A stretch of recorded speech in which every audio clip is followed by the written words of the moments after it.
Uma família rica, dona de uma produtora famosa e com uma vida cercada de luxos, é encontrada morta na mansão em que viviam aqui em São Paulo. Conheça o caso Gil Rugai.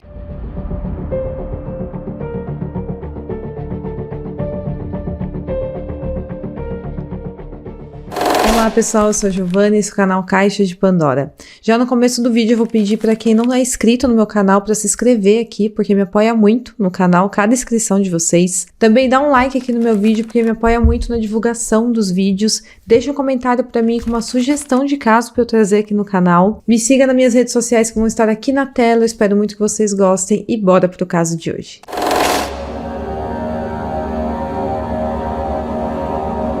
Na noite de 28 de março de 2004, os vizinhos da rua Atibaia, localizada em Perdizes, a zona oeste de São Paulo, ligam para a polícia para falar que tinham escutado tiros vindo da residência do Luiz Carlos Rugai. O Luiz morava junto com a Alessandra de Fátima Troitino, que era sua esposa, mas eles não eram casados no papel nessa época, eles apenas moravam juntos. E também eles moravam com o filho dele do seu primeiro casamento, chamado Gil Grego Rugai, de 20 anos na época dos fatos. Esse bairro era um local de classe alta e ele tinha guarita de segurança, tinha vigia nas ruas. O Luiz Carlos Rugai, que tinha 40 anos na época, e a Alessandra, de 33 anos, estavam juntos há quase 10 anos, e é dito que eles tinham uma vida bastante harmoniosa, com um relacionamento bem sólido e com uma boa vida financeira. Na verdade, eles eram bem ricos. O Luiz Carlos Rugai tinha uma produtora que a sua mulher e o seu filho trabalhavam. O Gil Rugai cuidava da contabilidade dessa produtora.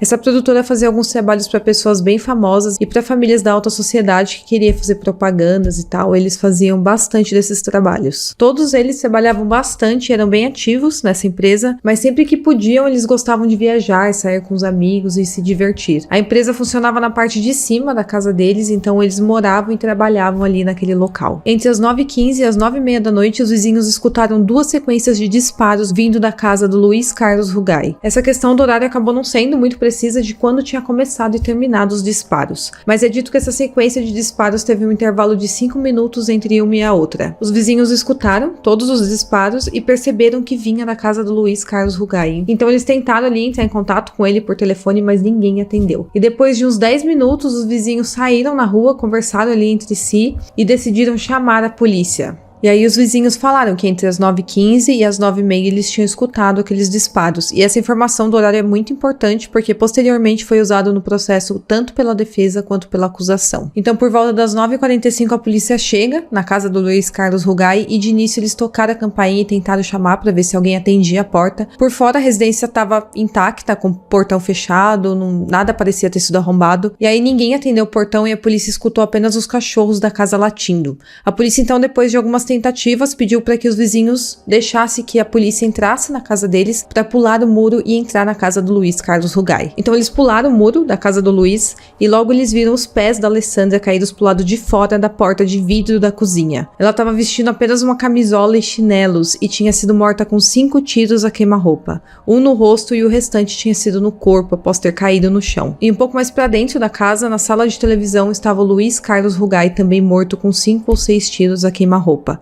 Ao todo, eles tinham sido mortos com 11 tiros. Logo, os peritos foram chamados para averiguar a cena do crime e lá foi constatado que os portões não tinham qualquer sinal de arrombamento e nem na porta de vidro da cozinha. E aí, por causa disso e por causa dos trajes que a Alessandra estava usando, indicava que quem tinha entrado na casa era provavelmente alguém bem próximo do casal, porque era pouco provável que a Alessandra recebesse alguém sem intimidade usando apenas uma camisola curta. E provavelmente quem tinha entrado tinha a chave pelo menos do portão da casa, porque o portão não estava arrombado. Então eles acreditavam que a pessoa que tinha entrado lá, na verdade, tinha acesso à porta dos fundos da casa, ao portão dos fundos, e tinha pedido para Alessandra abrir a porta de vidro da cozinha. Nesse momento, a polícia acredita que a Alessandra estava assistindo TV com o marido na sala, isso porque eles encontraram alguns pratos de comidas por lá, pela sala de televisão, mais precisamente no sofá.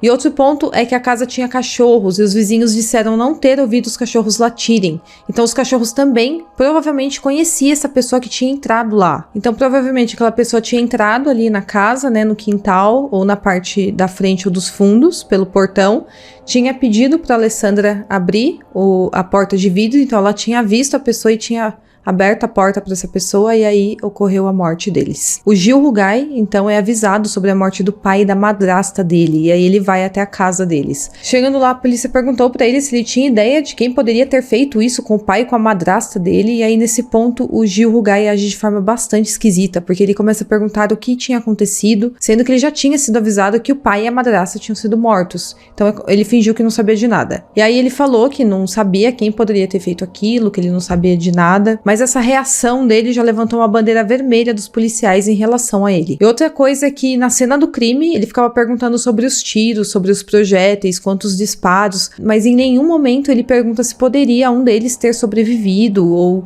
como que eles estavam. Então essas perguntas causaram estranhamento para os policiais. Parecia que ele estava mais preocupado com a arma, quantos tiros tinham sido feitos, do que com o pai e com a madrasta dele. Ao longo das investigações, mais de 80 pessoas foram ouvidas pela polícia, entre vizinhos, familiares, clientes da empresa do Luiz Carlos Rugais, amigos da família, mas nenhum deles falou nenhum fato que justificasse aquela morte tão violenta. Então parecia que Luiz Carlos Rugai não tinha nenhum inimigo. E aí descobriram que a Alessandra, no dia que foi morta, tinha encaminhado um e-mail para o banco, pedindo a verificação de alguns cheques emitidos pela produtora do marido dela. É dito que já fazia algum tempo que ela estava suspeitando de falsificação desses cheques e do desvio de cerca de R$250 mil da empresa. Alguns amigos deles disseram para a polícia que tanto o Luiz quanto a Alessandra estavam suspeitando que estava ocorrendo alguma fraude na empresa, mais especificamente no departamento financeiro. E a pessoa responsável por esse departamento na empresa era o Gil Rugai. Por causa disso, a Alessandra proibiu que o banco liberasse qualquer valor da empresa para o Gil Rugai. Então ele perdeu acesso às contas da empresa por causa dessa suspeita de fraude. E alguns depoimentos de testemunhas diziam que dias antes do ocorrido, o Luiz Carlos Rugai tinha tido um desentendimento com o seu filho, com o Gil Rugai, por ter descoberto esses desvios de dinheiro, que ele sabia que tinha sido o Gil que estava fazendo esses desvios na empresa. É dito que a discussão foi bem feia entre eles e por causa disso ele tinha colocado o filho para fora de casa. Ele mandou o filho dele embora morar com a mãe dele e proibiu que o filho entrasse novamente na casa. E é dito que por não confiar no filho dele, por saber que o filho tinha um histórico meio problemático, o Luiz Carlos Rugai tinha pedido para trocar a fechadura de todas as portas da casa e dos portões também. E é dito que apenas o portão dos fundos da casa ainda tinha a mesma fechadura. O Luiz também tinha comprado câmeras de segurança para instalar na casa, mas não deu tempo de serem instaladas, eles acabaram sendo mortos antes disso. As mortes ocorreram num domingo, mas é dito que na segunda-feira eles tinham marcado uma reunião com advogados para tentar ver como que o Gil Rugai poderia devolver aquela grana que ele tinha roubado do pai dele. Porém, o Gil Rugai não tinha aquela grana em mãos, porque ele já estava investindo na sua própria produtora. Então ele não teria aquele dinheiro para devolver para o pai dele. Apesar de todos esses fatos, essas suspeitas contra o Gil Rugai, ainda não dava para afirmar que ele era um assassino, só porque ele tinha roubado, né, a empresa do pai dele. Então isso não tornava ele um assassino ainda, né? Os vigias da rua também foram questionados pela polícia sobre qualquer movimentação estranha que pudesse ter ocorrido na noite do crime. Inicialmente eles disseram que não tinham visto nada, não tinham visto ninguém saindo da casa na noite do crime. E no mesmo dia que os vigias foram ouvidos pela polícia, a secretária da empresa do Luiz Carlos Rugai também foi prestar depoimento na delegacia. E nessa ocasião ela falou pro delegado que estava cuidando do caso que enquanto ela estava no corredor da delegacia, ela tinha escutado um dos vigias dizendo que tinha visto quem tinha saído da casa logo após os disparos na noite do crime. Mas essa pessoa dizia que não ia contar para a polícia porque estava com medo. A secretária não sabia o nome desse vigia que ela tinha escutado falando isso, então o delegado mandou chamar novamente os 4 vigias que tinham prestado depoimento e colocou os 4 ali na frente dela para que ela pudesse apontar qual deles tinha falado aquilo. E ela apontou ali pro vigia que tinha falado aquilo, mas esse vigia ele não teve a sua identidade revelada por questão de segurança. Quando questionado pelo delegado, o vigia assumiu que realmente tinha visto uma pessoa sair da casa e que essa pessoa era o Gil Rugai, filho do Luiz Carlos Rugai, e que ele estava acompanhado de uma outra pessoa nessa ocasião. Essa outra pessoa nunca foi identificada. E aí, com essa informação, o Gil Rugai passou a ser o foco da investigação da polícia. 2 amigos da família que também foram ouvidos pela polícia disseram que já tinham visto o Gil Rugai portando uma pistola 380 da marca Taurus. E foi confirmado pela perícia que as cápsulas das balas que foram encontradas na cena do crime pertenciam a uma arma com essas mesmas características. O sócio do Gil Rugai, da produtora que ele estava montando, também disse para a polícia que o Gil costumava guardar na empresa dele uma malinha para o fim do mundo. O Gil dizia que se o mundo acabasse ele conseguiria sobreviver com aquela mala. Naquela mala ele guardava várias armas, facas, estrelas de estilete, né, de ninja que joga, drogas e também uma pistola. E que quando esse sócio ficou sabendo da morte do Luiz Carlos, ele foi até a empresa procurar por essa mala e a arma tinha sumido de dentro dessa mala. Além disso, foi coletado o depoimento da empregada doméstica do Luiz Carlos Rugai, que expôs alguns comportamentos bem estranhos do Gil Rugai. Ela disse para a polícia que o Gil tinha o costume de dormir dentro de um baú de madeira que tinha no quarto dele e que uma vez ele quis comprar um caixão para ele dormir dentro desse caixão, mas o pai dele não deixou ele comprar, porque falou que era muito esquisito aquilo. No quarto dele também encontraram vários potinhos com sangue que mais tarde o Gil Rugai disse que tirava dele mesmo porque ele estava fazendo um curso de enfermagem e que ficava praticando nele mesmo a utilização de agulha. No final, esse sangue nunca foi testado para saber se de fato era do Gil Rugai, mas esse fato é bem esquisito. Além disso, foi falado sobre uma vez que o Gil Rugai se apaixonou por um garçom que tinha uma namorada. E por estar muito apaixonado, ele acabou agredindo a namorada desse garçom. Então, assim, ele já tinha um histórico muito problemático e também muito violento. Na casa onde o Gil estava morando, foi encontrada também a nota fiscal de um coldre. O coldre é aquele suporte que os policiais usam para levar a arma aqui na cintura. Os policiais então pegaram essa nota fiscal e foram até a loja onde tinha ocorrido essa compra. Lá a funcionária falou que realmente tinha vendido para um rapaz um coldre da marca Taurus. Depois o Gil disse que realmente tinha comprado esse coldre, mas que na verdade ele ia guardar canetas no coldre. Bem provável alguém comprar um coldre para guardar caneta. Provavelmente quem quiser guardar a caneta, na verdade, vai comprar um estojo, não um coldre, onde guarda uma arma. A conclusão da perícia sobre como tinha ocorrido o crime era que a Alessandra tinha recebido o seu assassino na cozinha, que tinha uma porta de vidro. Então, antes dela abrir a porta, ela já sabia quem estava ali, porque a porta era de vidro. Ela foi morta por essa pessoa e o Luiz Carlos Rugai, que estava na sala de televisão, que também tinha uma porta de vidro, conseguiu ver a Alessandra sendo morta. E ele, então, teria primeiro tentado se esconder atrás do rack da televisão e por isso quando a polícia entrou na casa, a televisão estava chiando e como se tivesse desconectada da antena. A conclusão é que enquanto ele estava tentando se esconder atrás do rack da TV, ele teria esbarrado no fio e acabado desconectando. Essa informação também é importante depois porque foi usada pela defesa. E aí ele teria desistido de se esconder atrás do rack e teria se escondido em um cômodo perto da sala e trancado a porta. O assassino deu um chute nessa porta, arrombou a porta e mandou ele sair dali e matou o Luiz Carlos Rugai na sala de televisão. Por causa desse chute, a perícia conseguiu pegar a marca da sola do sapato que tinha chutado a porta. E quando confrontado com o sapato que o Gil Rugai usava, teve plena compatibilidade de tamanho e forma da sola. Foi encontrado também no quarto, que era do Gil Rugai, um disparo no baú que ele gostava de dormir. Essa marca de tiro no baú foi motivo de controvérsia, no caso, porque nunca foi explicado por que tinha aquele tiro naquele local, ninguém conseguia entender. Se tivesse sido realmente o Gil Rugai que tinha matado o pai, por que ele teria ido até o quarto e atirado no baú dele? Não fazia muito sentido.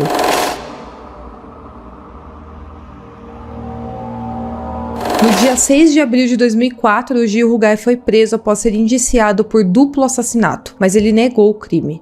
O Gil tentou explicar onde ele estava no dia do crime. Ele falou que naquele dia ele tinha ido almoçar na casa de uma amiga e essa informação foi confirmada pela amiga dele. E em seguida, ao invés de ele pegar um táxi para ir embora, como era de costume ele fazer, naquele dia ele decidiu ir a pé até o shopping Frei Caneca para ir até o cinema. Mas ele disse que chegando lá estava muito cheio, estava com muita fila no cinema e ele acabou desistindo. Esse fato dele ter ido a pé até o cinema logo nesse dia levantou suspeita, porque o Gil Rugai, como eu falei, ele sempre andava de táxi. A acusação acreditava que naquele dia ele tinha decidido ir a pé para que ninguém soubesse para onde de fato ele estava indo. E aí o Gil Rugai diz em seguida que saiu do shopping de táxi dessa vez e foi para sua empresa, para a produtora que ele estava montando. Então esse era o álibi dele, que ele estava nesse escritório enquanto seu pai e a sua madrasta eram mortos. E a comprovação que a defesa dizia que tinha desse álibi era alguns telefonemas que ele tinha feito nessa produtora para uma amiga. Então do escritório dele, ele ligou para uma amiga e essa era a comprovação de que ele tinha estado no escritório. Ele disse ter feito algumas ligações por volta das 9h40.